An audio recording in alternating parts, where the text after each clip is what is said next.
Anikulapo Kuti, probably the most important composer in modern history from Africa, from Nigeria, and he created a sound called Afrobeat, which you can hear all over the world today. Fela is a real bundle of contradictions.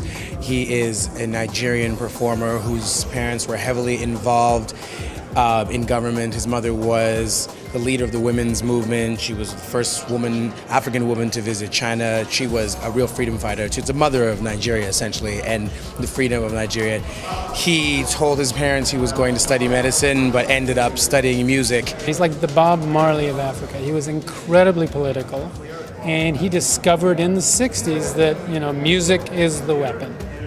And that was the way to stand up against a very corrupt government in Nigeria, which hasn't changed a lot over time. It's still having its difficulties. This was music that is rooted, as he says in the show, in the drum and the human voice. Fela saw himself as a Yoruba priest, so there is something sacred in it. Ritualistic is probably a better way of putting it. Fela had an entourage of musicians, street guys, and these beautiful women.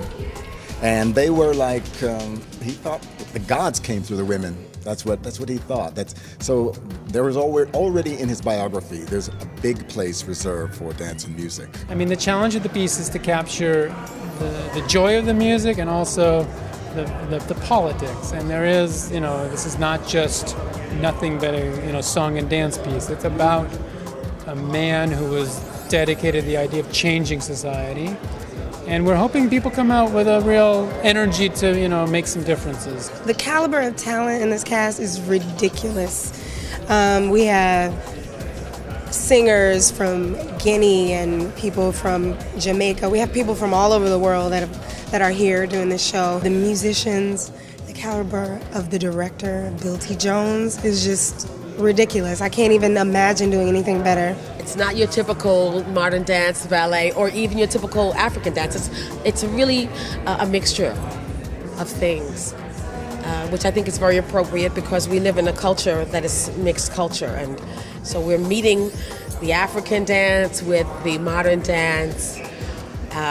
There's still some high heels worn and their toes pointed, and so it's a mixture of different dance forms. I don't think there's ever been anything like this on Broadway. There's a political side to this play. There's music, there's fun. It feels like a concert. We will encourage people to get up and dance and, shake their buns, So there's a feeling of empowerment that people will leave with when they leave this show.